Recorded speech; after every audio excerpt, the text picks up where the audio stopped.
Hi, it's me, Ingrid INFP, and this is a CBT therapy with a non-licensed psychologist. Okay, I'm not a psychologist. I'm a medical resident who is not a mental health professional in any way. I'm just going through my own therapy for social anxiety. So this is CBT for social anxiety, the third episode in a series. So go check those out. I'm following this book called Social Phobia, but in Swedish. This book isn't available in English, unfortunately. So I'm just following like the chapters in this book, and every week I go through a different chapter. I just want to go through something that I missed in the last chapter because I wasn't done yet. It was this Clarkson Wells schema thing, and it's about your bad spiral. And so my bad spiral, like, triggered by a social situation, and these social situations are important to document as you go through the therapy, basically, because then you have to know what thoughts you're having so that you can go to this next stage, which is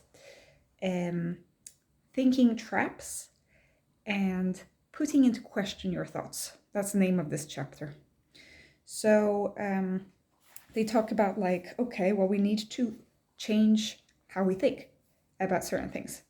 And we can't just like have just positive thoughts, because that doesn't, like, the world isn't just a good place and things aren't just going to magically get better.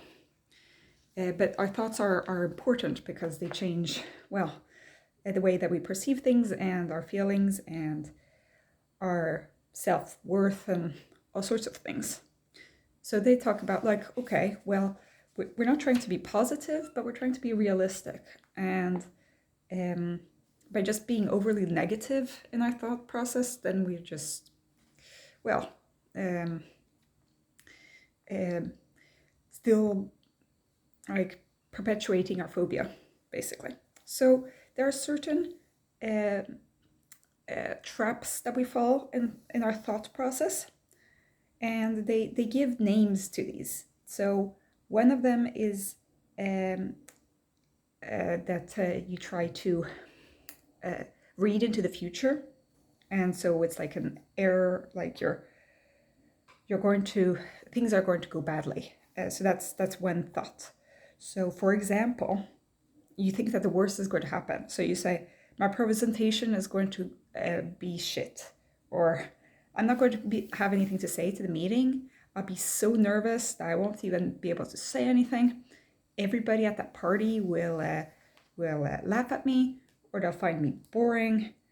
I will never find somebody to build a family with. Then there's next one is overgeneralizing. So just because one thing went badly doesn't mean that you can generalize it to a ton of other things, or that it will happen again.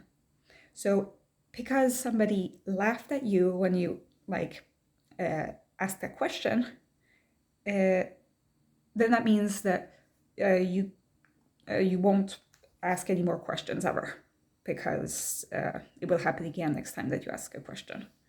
Or you were disappointed in a past relationship, and so you will never trust any other person ever again. Or somebody has been unfriendly towards you, and now you don't want to have anything to do with this person because this person hates you, or you don't like this person. So just one mistake can lead to like a big avoidance in your life, basically. And next is thinking that you can read people's thoughts. So you think that people are thinking about you and they're actually just thinking about whole other things. People think that, these are thoughts that can pop into your mind. Other people become nervous when I am nervous, or people think that I'm unintelligent, or she looks at me probably because she thinks that I look ugly. This is the second time that she is interrupting me. She's probably feeling like bored from our conversation. She must think that I'm really boring. And then there's one that's called personalizing. So you think that everything is about you, basically. Everything that puts you off is because other people are laughing about you or that kind of thing. So if people look bored during your presentation, it's because they find you boring, or they find that you're not a good speaker, or that kind of thing, when actually maybe it's just a boring topic that you have to talk about at your work or something, or at school, and everybody finds it boring, or and you yourself maybe find it boring, or it's that everybody is just tired because it's a Friday afternoon, or it's because maybe some people actually did find it very interesting. It's just that you did not notice their interest because you were so focused on the negative, basically. Another example they give here is that you're talking to somebody at a party, and the conversation gets awkward and it ends. And then you think, oh shit, I'm a really boring, uninteresting person. He doesn't like me. When actually maybe you didn't have any similar interests, or maybe you weren't in a top mood, or sometimes we don't find things to talk about. Okay. And also a part of it is that it's not your job only to keep a conversation up, it's also the other person's job. So it's not like anybody's fault that conversation didn't go well. The next is called disqualifying. So to put positive things in a negative light. So the things that can happen is that if somebody gives you a compliment, you can't take a compliment because you think that maybe somebody has that saying that has some kind of ulterior motives. You think that if something goes well, it's just luck and not something that you did well. You got everything right on a test, but it was only because the test was easy. And not because you worked hard for the test or that kind of thing. So that kind of thought process is kind of disqualifying your successes. The next one is called exaggerating or aggrandizing. So you make a small thing into a big thing. So you do a little mistake at your work, and it means that you will be fired. Or you spill a glass of wine at a party, and that means that nobody is ever going to invite you home ever again.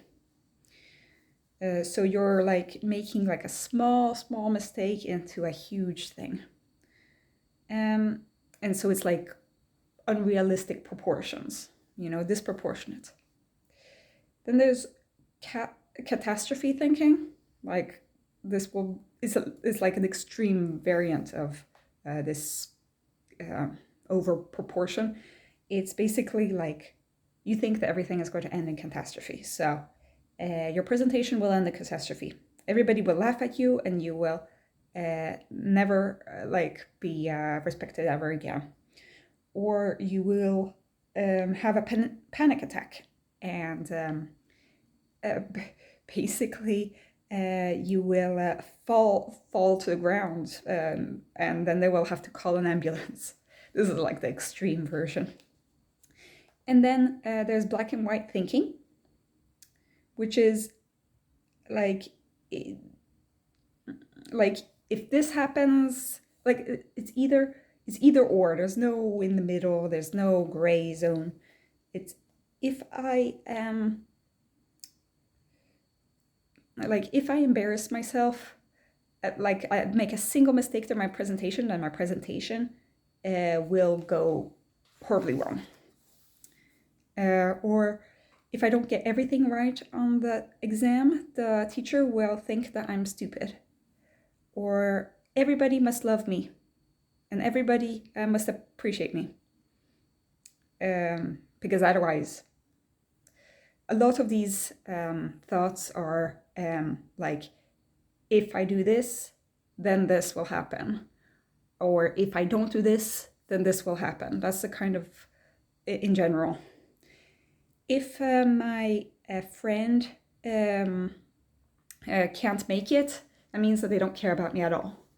If I'm not completely perfect, I'm a failure. That kind of black and white thinking. Then there's another one called like that you have to follow rules. So it's these like I must, I have to, I should, and it's always like there's often this always never black and white kind of thinking, but it's very rule oriented. Like you have to follow these rules. So one of these rules is I cannot show for anybody that I'm nervous because it will make somebody feel uncomfortable. I must always show that I'm intelligent when I speak with others. Nobody can ever laugh at me. So that's like a life rule, kind of. We must always take care of other people. I cannot do anything that draws attention to myself or show that I'm arrogant. There are these kind of like life rules that come up, and like if we don't live up to those very strict life rules, then like something terrible will happen, basically. Selective abstraction. So you have a mental filter. So you focus on something, but it's like you're not seeing the whole picture. So you made like a tiny mistake in a presentation. You think that you maybe said something stupid during that presentation, but you like ignore the fact that the rest of the presentation went without a problem. Or you get a report that your boss has commented on, and you focus just on like the one like slightly critical commentary, when actually most of the presentation or the paper that you wrote has just positive commentary, and yet you think that it was bad, that you made a mistake, that you were terrible. Okay. We have 2 more of these. This one I think is pretty good for INFPs. It's you think that something is true just because it feels that way. So this is feeling-based thoughts. But it's not always how things are. So my presentation must have been a failure because it feels like a failure when I think about it. I feel stupid, so I must be stupid. Because I feel that I'm worthless, then I must be worthless. So for INFPs, a lot of our thinking is feelings-based, so I think that one is specific for INFPs. And then there's one that's called like labeling. And so you're labeling yourself or others. So you say, I'm a dumbass, basically. I'm ridiculous. Other people are calm and secure and smart. And I'm not, is basically the implication there. So this is the whole list that they talk about. And the things that they tell us to do here is to keep on doing the registration of our automatic thoughts, but to do a little bit, like go a little bit deeper, because it tells you to go into what kind of, not only the situation of the automatic thoughts and how strong each of the thoughts were, and how strong you believe in them, in these thoughts, and other feelings that come up. There's also a new column called behaviors. And so what kind of behaviors can come up? Do you run from there? Do you try to control situations with coping mechanisms? That kind of thing. And so basically that's the number one thing that this chapter makes you do. And you're supposed to do this regularly. So I printed out a chart, and it's the registration of automatic thoughts, but it's in Swedish, so you won't be able to see what I mean. But it's a chart, and it's the situations, the automatic thoughts, how scared you are, how other feelings were, and like what I did. So I'll give you an example. Today I went to a massage, which was the first time I went to a massage. And so I'm walking to the massage, and I'm like, so my thoughts are like, I've never tried massage. Like, what if I'm doing something wrong, you know? I'll probably look really uncertain, and I won't know if they'll take me seriously. Like, maybe they'll probably judge my clothing because I don't know how to dress for a massage. They'll judge me on the fact that I don't have any muscles, that I must be a boring person who doesn't look good, who doesn't put any thought into her appearance or in her health. They must think that I'm lazy and because I don't exercise, because they see that I don't have any muscles and that I'm thin. And so another thing is that this massage place is at a beauty center. And I never go to a beauty parlor because I don't even have pierced ears. So I felt like, oh, they won't see me as a proper woman. So these were like these personal thoughts that came up, and I had to rank them. And the one that was like the worst ranked, like a 70 out on a scale of 100, was that they'll think that I look weird. Okay. That was the one that gave me the most, like the one that I was most sure about for some reason. And then I had to rate my amount of anxiety out of 100, and I put 40 out of 100 because it was kind of a big thing. I don't often feel a lot of anxiety about these things, so 40 is quite high on my scale. And then other feelings, I said I felt tired suddenly, and I ranked that as 80 out of 100 because I was actually more tired than anxious. I felt a weird warmth in my breast cage, so I put that as like 20. It wasn't like a big thing. And then my behaviors. I put on clothes that were quite were not revealing. I put makeup on. I walked slower to the place because I was kind of like scared of getting there. And I sat, when I came there, I sat in like a kind of hidden corner in the waiting room. So that is how you fill in this.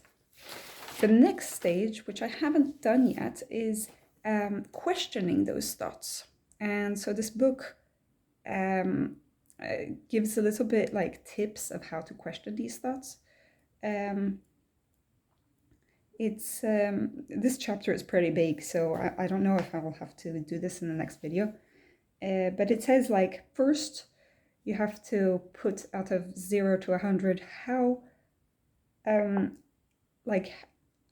much do you believe in them and how much are they true, and then once you do this other work, then you'll find out that you won't think that they are as true at the end of this work.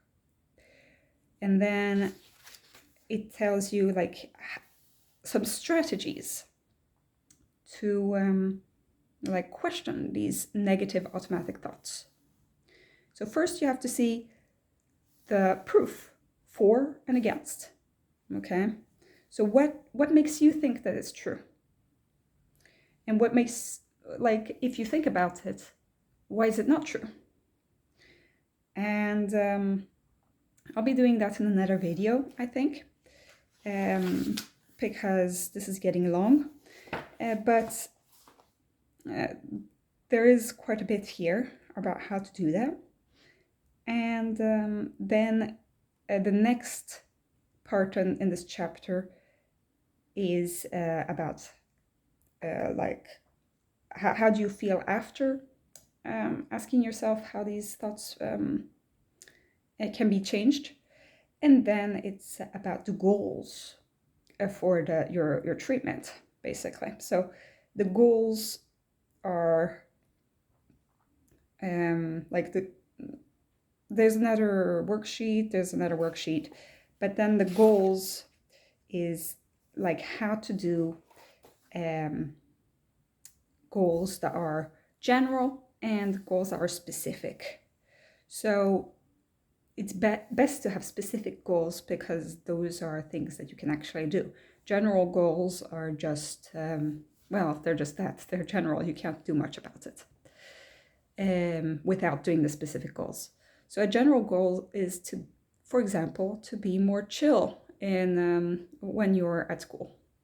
And so specific sort of things that you can do is to put your hand up and ask a question during a lecture, or say your opinion during a group work, or to hold a presentation in front of my classmates. And that presentation can be as short as you like. You have to go slowly up towards a goal. You can't just, like, you know, jump into the deep end. Like your goals have to be realistic. And the goals have to mean that you're going to change something. And it also means that you have to prioritize between the different goals, like which goal is most important. Which one do you think that you can deal with first? And to help you with the goals, they have some questions, like how does your social anxiety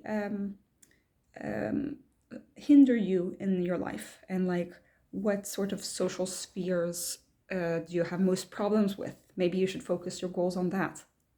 So like your family, is it your friends, is it at work, is it other things? If you did not have social anxiety, what would you do that you are not doing today? Try to do those things. How will you know if your goals are like, if you come to your goal? What would be different in your life then? What small steps can be a sign that you're coming towards your goal?